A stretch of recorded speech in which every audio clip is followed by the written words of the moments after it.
모든 드라마는 엔딩이 중요합니다. 엔딩은 작품 자체로도 매우 중요하지만 그러나 작품을 시청하는 시청자들에게도 아주 예민한 부분입니다. 드라마를 실컷 봤는데 엔딩이 김이 빠져버리거나 아니면 결말이 새드 엔딩이면 시청자들은 뭔가 아쉬움이 남습니다. 그래서 거의 모든 시청자들은 해피엔딩을 기대하며 드라마를 보고는 합니다.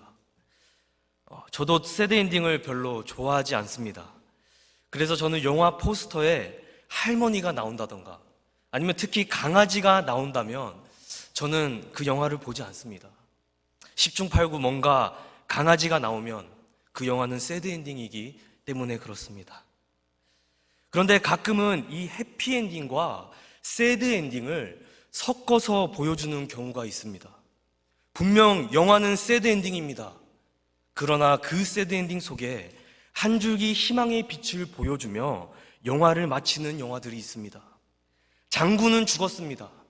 그러나 백성들은 살아남아 나라를 계승해 나간다던가 아니면 약을 개발한 의사는 죽게 되었지만 약을 사용한 인류는 살아남게 된다든지 아무튼 이렇게 슬픈 안 좋은 결말 속에도 희망을 알려주는 엔딩들이 있습니다. 성경의 저자들은 바로 이렇게 새드 엔딩 속에 희망찬 미래를 보여주고 책을 끝내는 것에 전문가들이었습니다. 모세는 약속의 땅에 들어가지 못했습니다. 절망스럽습니다. 그러나 여호수아가 여호수아에 계승해서 약속의 땅으로 들어갑니다. 그 여호수아도 죽습니다. 절망스럽습니다. 그러나 사사들이 사사기에 계속해서 이스라엘을 이끕니다. 그 사사들이 다 죽었습니다. 사무엘이 사무엘상에 등장해 사울 때까지 나라를 이끕니다. 사울은 좋지 못한 왕이었습니다. 절망 가운데 하나님께서는 다윗 왕을 세우셨습니다. 다윗, 솔로몬, 북이스라엘, 남유다 모든 왕들을 통틀어서도 우리가 알 수 있는 것은 매 순간 절망이 찾아오고 그 절망의 끝에서 이들은 계속해서 한 줄기 빛을 바라보며 살았다는 것이에요. 그리고 바로 그 텐션, 절망과 희망의 그 텐션이 에스라와 느헤미야 시대까지 이어져 옵니다. 이제 이스라엘은 멸망한 지 오래입니다. 분명 하나님은 아브라함 때부터 계속해서 그의 왕국을 세우겠다고 약속하셨습니다. 이스라엘뿐만이 아니라 모든 이방인들도 그들을 통해서 하나님을 찬양하게 될 것이라고 약속을 하셨는데, 그런데 예견됐던 영광과는 너무나도 다르게 남의 나라에 잡혀서 일개 포로 생활을 하며 절망스러운 하루하루를 살고 있었다는 것이에요. 마치 에스겔이 본 환상처럼 이제 하나님의 보좌는 이스라엘을 떠났습니다. 여러분 한번 생각해 보세요. 그 어려운 시기에, 그 희망이 필요한 그 시기에 선지자를 통해서 회복의 메시지가 아니고 대놓고 하나님의 떠나는 그 뒷모습을 보여줄 때 이스라엘 사람들에게 얼마나 절망 그 자체였겠습니까? 하지만 여기서도 동일하게 희망의 빛이 나옵니다. 역대하 맨 마지막 부분, 역대하는 이스라엘의 역사를 기록한 책입니다. 이 이스라엘의 패망의 역사를 기록하다가는 생뚱맞게 갑작스럽게 페르시아의 고레스 왕이 하나님을 인정하면서 이스라엘더러 성전을 건축하러 가라는 거예요. 그래서 에스라와 느헤미야는 희망에 찬 책입니다. 이제 됐구나. 이제 이 성전으로 우리가 하나님과의 관계를 회복하겠구나. 솔로몬 때처럼 영광을 되찾겠구나. 왜? 구약에서 성전은 임마누엘의 상징이기 때문에 이제 하나님이 다시 우리 가운데 임마누엘 하시고 우리는 그 영광스러운 백성이 되어서 다시 한번 황금기를 누리겠구나. 마치 잘라 나가버린 나무에 새싹이 나오는 것과 같은 그런 이 희망찬 시작을 하고 있는 것입니다. 여러분들이 최근에 토네이도가 와서 참 이 숲이 파손된 것을 보셨을 것입니다. 바로 우리가 익숙한 309만 타도 양쪽으로 전쟁이 난 것 같이 난리가 아니었습니다. 그런데 그렇게 흉측했던 나무들 가운데서도 또 새싹이 나오는 것처럼 이스라엘 사람들은 그들의 흉측한 상황 가운데서도 희망을 잡을 수 있었다는 것이에요.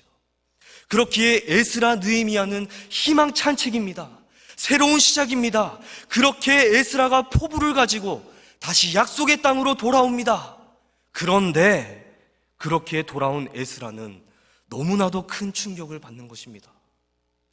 이스라엘 사람들이 본인이 생각했던 것보다 너무나도 무너진 것을 볼 때, 너무나도 혼합된 생활을 하는 것을 볼 때, 다른 문화를 받아들이고 이방 결혼을 하고 이제 자신들이 누구였는지는 다 잊은 채 하나님의 말씀과는 아무런 상관없이 살고 있었다는 것이에요. 무지한 백성들 뿐만이 아닙니다.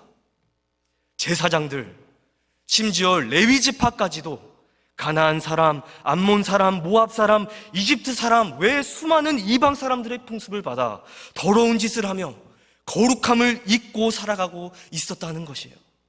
그리고 가장 충격적인 것은 이 일에 앞장선 것은 다른 사람들이 아니고 지도자들과 관리들이었다는 말을 들을 때 에스라가 어찌 충격받지 않을 수가 있었겠습니까? 성경에서 혈통이 중요한 이유는 단순히 유대 우월주의 때문이 아닙니다. 인종차별적으로 다른 나라가 하등해서 그런 것도 아닙니다. 이 순수성이 그토록 중요한 이유는 바로 이 약속된 혈통으로부터 다윗의 자손 메시아가 나올 것이고, 그리고 이 메시아를 통해서 이스라엘은 물론이거니와 온 열방이 하나님께 돌아와서 하나님을 예배할 것이라는 예언을 받아왔기 때문인데, 그러한 희망찬 엔딩은 다 잊어버리고 새드 엔딩 속에 젖어서 그 새드 엔딩만 반복하는 이 민족을 보고 말씀학자요 교사인 에스라는 너무나도 슬퍼한 것입니다. 이러한 컨텍스트를 가지고 오늘 느헤미야 말씀으로 넘어와서 이 말씀을 읽으면 우리의 이해에 도움이 됩니다. 언제부턴진 모르지만 무너질 대로 무너진 이스라엘 사람들 가운데 이제는 희망을 아예 잊고 사는 백성들을 다 한 곳으로 에스라가 모읍니다.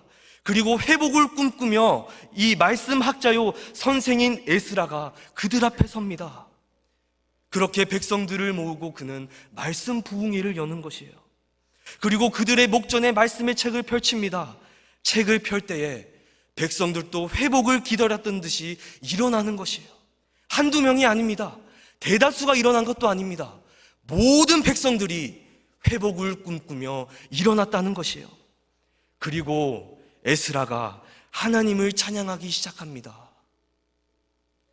찬양 인도를 하는 저로서는 신앙이 식어버린 이들 앞에서 찬양을 이끄는 게 어떤 것인지 너무나도 잘 상상이 됩니다. 아마 에스라도 초반에 많이 힘들었을 것입니다. 하지만 얼어붙은 마음은 시간이 갈수록 녹아내렸고 백성들의 마음도 점차 뜨거워졌을 것입니다. 그리고 곧 이들도 함께 동참해서 하나님을 찬양하는 것이에요. 찬양이 뜨거워집니다. 아멘, 아멘 하며 응답하며 그들의 얼굴을 땅에 대고 여호와께 경배하기 시작합니다. 마치 굶주렸다는 듯 마른 땅에 물을 주면 그 물을 다 받아먹듯이 하나님을 함께 찬양하기 시작합니다.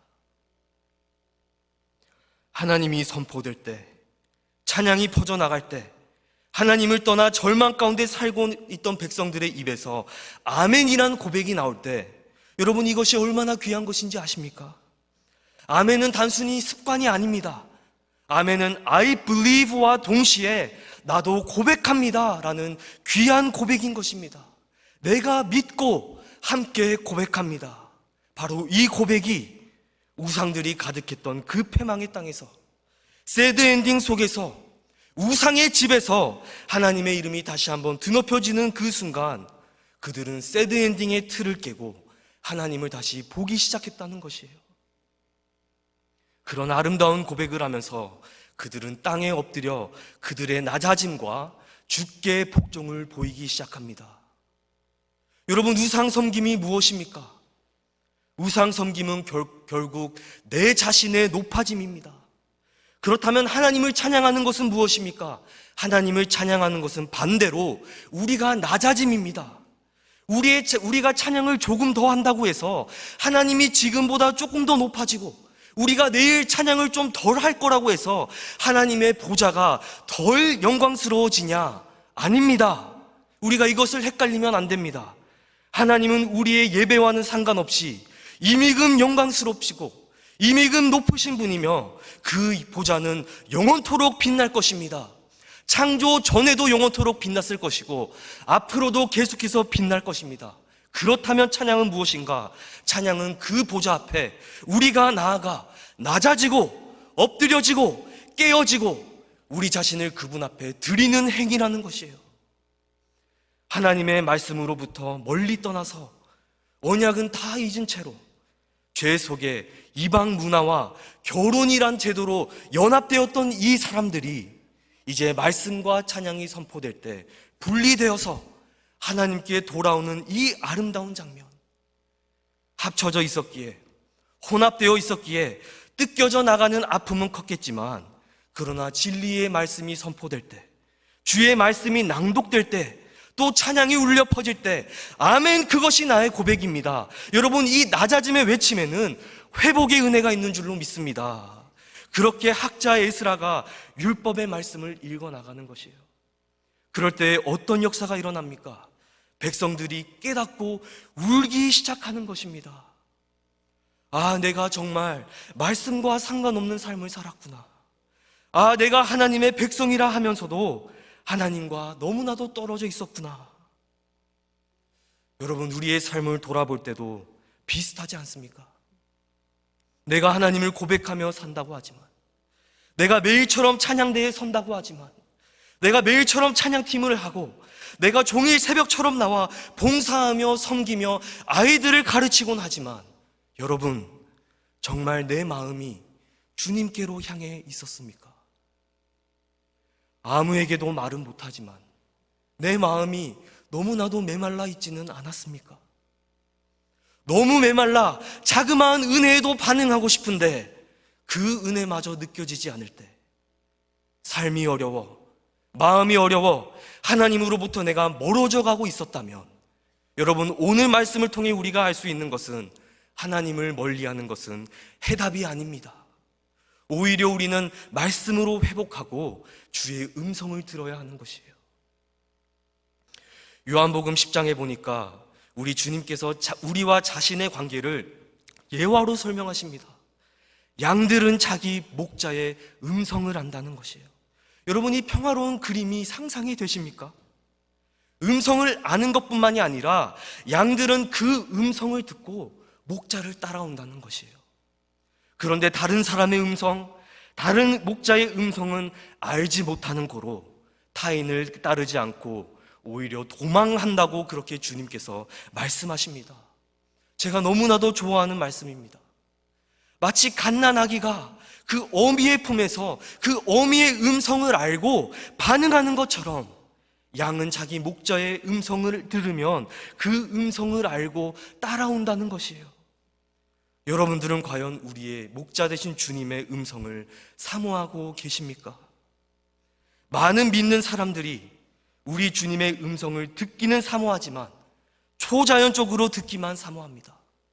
뭔가 기도 중에 우리가 환상을 본다던가, 주님께서 직접적으로 나에게 말씀해 주신다던가, 그런 것들에 대해서는 우리가 너무나도 사모하고 기대하지만, 그러나 하나님의 참 음성과 말씀이 담긴 이 성경이라는 하나님의 가장 진솔한 음성은 우리가 지루해하지 않습니까? 사람의 회복은 어디에서 시작합니까? 바로 말씀과 은혜의 회복에서 시작한다는 것이에요. 사도행전 19장에 보니까 바울이 에베소에서 한 제자들을 만납니다. 이 제자들에게 바울이 묻습니다. 너희들이 예수를 믿을 때에 성령을 받았냐? 제자들의 반응이 너무나도 충격적인 거예요. 우리가 성령이 계신 줄도 듣지도 못했습니다. 여러분, 충격적이지 않습니까? 제자이고 세례를 받은 이들이 성령이 있는 줄도 몰랐다라는 것이에요. 바울이 말합니다. 그래? 그렇다면 우리는 예수의 세례를 받아야 된다. 우리의 세례는 사람의 세례가 아니고 요한의 세례가 아니고 성령의 세례를 받아야 된다. 그렇게 말하며 그들에게 안수할 때 그들 가운데 뜨겁게 성령이 임하는 거예요. 그렇게 에베소에서 성령 사역을 했던 바울이 했던 것은 다른 것이 아닙니다. 바로 말씀 집회를 열었던 것이에요. 그는 두란노라는 커다란 강당을 빌립니다. 그리고 그곳에서 말씀 집회를 하고 말씀을 강론해 나가는 것이에요. 그렇게 큰 강당에서 바울은 2년 동안 쉬지 않고 말씀 집회를 합니다. 여러분 상상이 가십니까? 2년 동안 하루도 쉬지 않고 말씀 집회를 했다라는 것이에요. 성령이 임하는 곳에서는 다른 것이 아니고 말씀의 회복이 있는 것입니다. 요즘 시대에는 부흥회를 한다 해도, 말씀 집회를 한다 해도 교회가 비어가고 있습니다. 재밌는 것이 너무나도 많고 볼거리가 너무나도 많고 갈 곳이 너무나도 많기 때문에 우리가 말씀에 듣는 데는 관심이 없는 시대에 살고 있다는 것이에요. 여러분들이 정말 예수의 양이라면 이 목자의 음성을 사모하고 계십니까? 정말 예수의 음성을 여러분들이 알아듣습니까? 우리가 말씀을 사모해야 됩니다. 오늘 또 우리의 삶 가운데 네, 맞습니다. 은혜가 깨지는 일들이 있죠. 마치 에스라의 시대에 이스라엘의 사람들의 삶이 절망에 갇혀서 마음이 굳어갔던 것처럼 우리의 삶 가운데도 때로 마음의 절망이 찾아오고 우리의 마음이 굳어가는 일이 있을 줄도 모르겠습니다.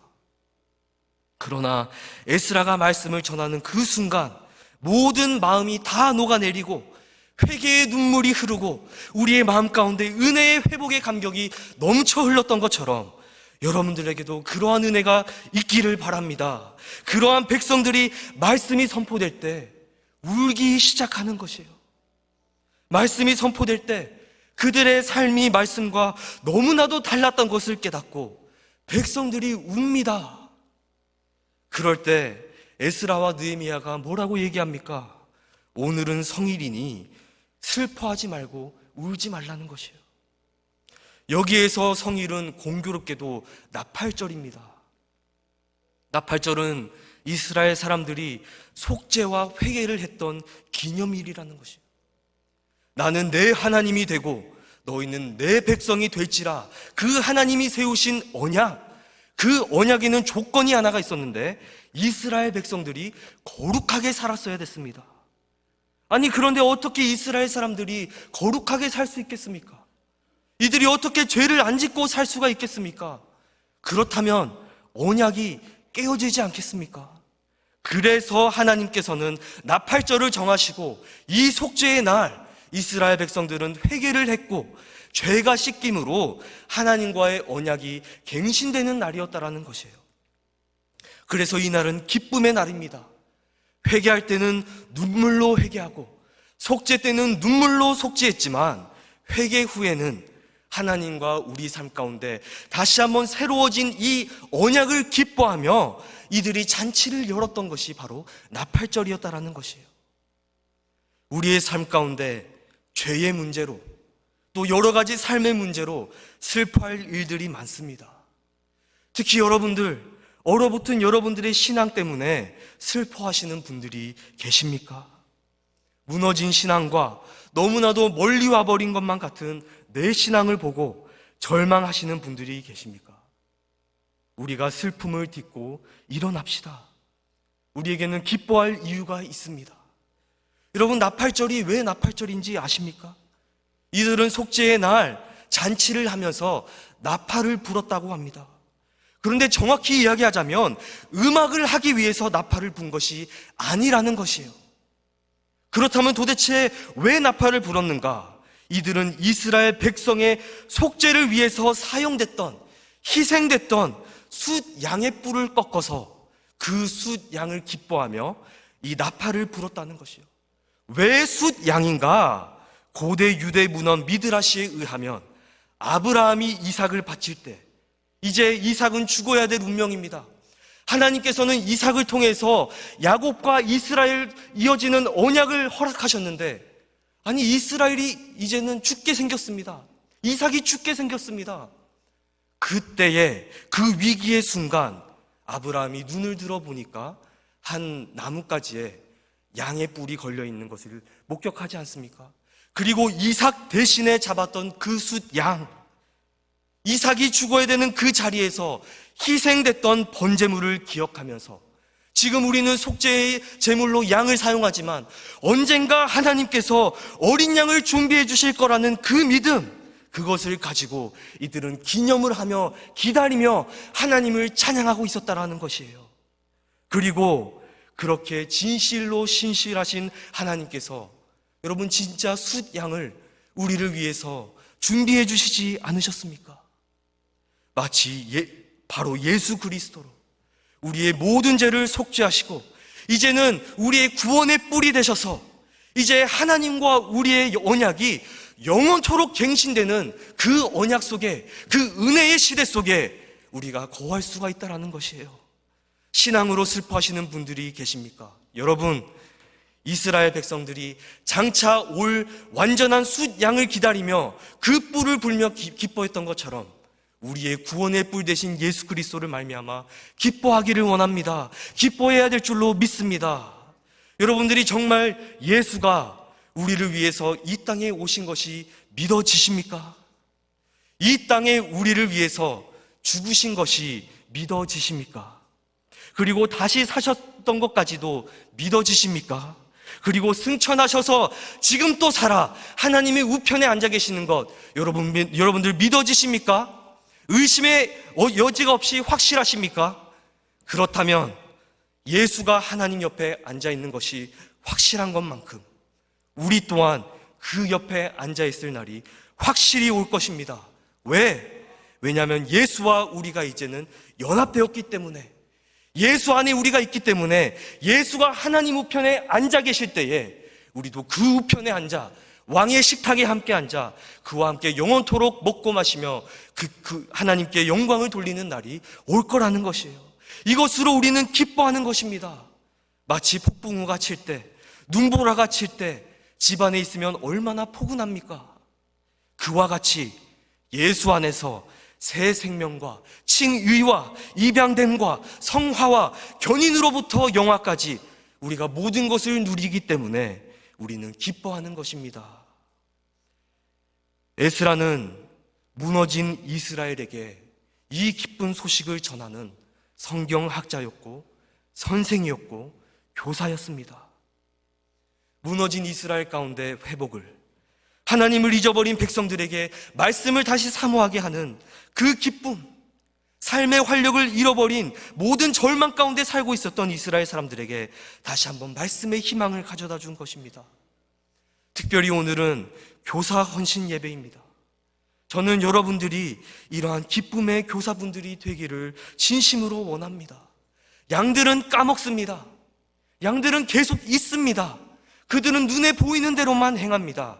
그렇기 때문에 우리 주님께서 여러분들을 불러서 성령이 깃든 여러분들을 통해서 그 양들을 구원하시기를 원하시는 것이에요. 여러분, 이것이 얼마나 귀합니까? 그리고 하나님의 그 일하시는 방식이 얼마나 신기하고도 귀합니까? 예수를 죽기까지 핍박했던 바울을 통해서 이제는 예수를 죽기까지 전하는 그의 일꾼을 세웠던 것처럼, 언젠가 나도 예수를 몰랐던 사람들이지만, 언젠가 나도 예수 믿던 사람들을 조롱했던 사람이지만, 그러나 이제는 예수의 전달자로, 괴수였지만 이제는 그의 신부로 세워 그의 신부가 아니고 더 나아가서 그의 동역자로 세우시기 원하신다니, 이 얼마나 기쁘고 감사한 일입니까? 우리가 때로는 어려움이 있고 때로는 아픔이 있고 때로는 우리가 절망 속에서 우리가 섬기는 것이 너무나도 어려울 때가 있지만, 그러나 이 귀한 사명을 잘 간직하고 우리가 맡겨진 본분을 다하여서 예수께 충성을 다하는 그런 교사분들과 모든 여러분들 되시기를 주님의 이름으로 축원합니다. 이제 말씀을 맺기를 원합니다. 여러분들, 우리 주님께서 죽은 나사로를 살리신 장면을 기억하십니까? 나사로는 이제 시체가 되어서 생명이 없는 채로 고스란히 누워 있습니다. 그 나사로를 옆으로 가족들은 울고 있습니다. 아무리 가족들이 울어도, 아무리 그 옆에서 큰 소리로 통곡하며 애통해도 생명이 없는 나사로는 그 소리를 듣지 못한 채 그저 누워 있습니다. 나사로는 이제 시체일 뿐입니다. 그러나 그럴 도울 힘 없는 나사로가 언제 반응하느냐? 우리 주님이 말씀하실 때, 우리 주님이 나사로야 일어나라 하는 그 음성을 내놓으실 때 죽음밖에 없었던 나사로도 생명으로 반응하는 것입니다. 여러분들 삶 가운데 내가 너무 멀리 와버렸나? 내 신앙이 너무 차가워져서 이제는 돌아갈 수 없는가? 의심하고 있는 분들 계십니까? 이제 내가 말씀을 들어도 반응하지 못한다라는 생각을 하시는 분들 계십니까? 여러분, 아닙니다. 아니, 오히려 죽어있는 사람이 유일하게 반응할 수 있는 소리는 바로 하나님의 음성이라는 것이에요. 창세기서부터 요한계시록까지 사람이 그렇게 설계되었다라는 것입니다. 흙이었을 때 그 흙이 아무 소리에도 반응하지 못하지만 하나님의 음성에 반응했던 것처럼, 시체가 아무런 소리에도 반응하지 못하지만 우리 주님의 음성에는 반응했던 것처럼, 오늘 또 말씀을 통하여서 여러분들에게 말씀하실 때 여러분들이 말씀을 통하여서 회복하는 그 회복을 누리기를 진심으로 원합니다. 우리가 읽은 이 말씀이 얼마나 은혜가 됩니까? 얼마나 뜨겁습니까? 얼마나 귀한 부흥입니까? 그러나 여러분, 아주 충격적이게도 이렇게 뜨거운 말씀 부흥회를 가졌던 이스라엘 사람들이었지만, 여러분 그거 아십니까? 이 장면을 끝으로, 이 부흥회를 끝으로 이스라엘 사람들은 다시도 한 번도 다시 말씀 부흥회를 가진 적이 없다라는 것이에요. 예수님이 오시기까지, 아니 예수님이 오시고 나서도 그들의 신앙은 식어버려 예수를 십자가에 못 박는 일을 저지르게 됩니다.